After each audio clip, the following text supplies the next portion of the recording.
നമസ്കാരം, ഞാൻ LS Ashok. Aroor vision ചാനലിലേക്ക് സ്വാഗതം.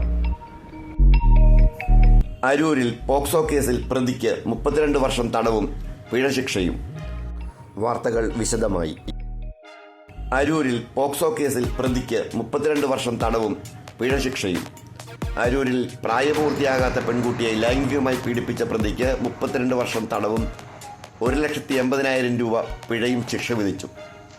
അരൂർ പോലീസ് രജിസ്റ്റർ ചെയ്ത കേസിൽ ആലപ്പുഴ ജില്ലയിൽ ഏഴുപുന്ന പഞ്ചായത്ത് 1-ാം വാർഡിൽ കാട്ടെഴുത്ത് കോളനിയിൽ 25-കാരനായ സന്തോഷ് മകൻ ജ്യോതിഷ്ണിയാണ് വിവിധ വകുപ്പുകളിലായി ചേർത്തല അതിവേഗ പോക്സോ കോടതി ശിക്ഷ വിധിച്ചത്.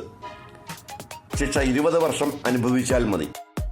പിഴ അടയ്ക്കാത്ത പക്ഷം 1 വർഷം കൂടി തടവ് ശിക്ഷ അനുഭവിക്കണം.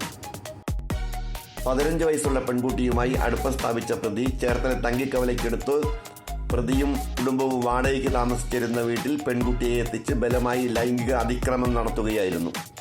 നിരോധനാജ്ഞ നിലവിലുള്ള പ്രതി മറ്റൊരു പോക്സോ കേസിലും വധശ്രമ കേസിലും പ്രതിയാണ്. അരൂർ പോലീസ് 2019 രജിസ്റ്റർ ചെയ്ത കേസിന്റെ അന്വേഷണം sub inspector KN Manoj, RL Mahesh, cyber cell sub inspector Ajith Kumar, Cherthala DYSP AG Lal എന്നിവരാണ് നടത്തിയത്.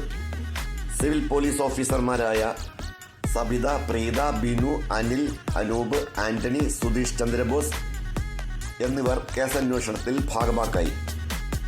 പ്രോസിക്യൂഷനു വേണ്ടി special prosecutor T Beena Karthikeyan, advocate Bhagyalakshmi എന്നിവർ ഹാജരായി. അരൂർ വിഷൻ ന്യൂസ് ചാനലിന് വേണ്ടി LS അശോക് കുമാർ. നന്ദി.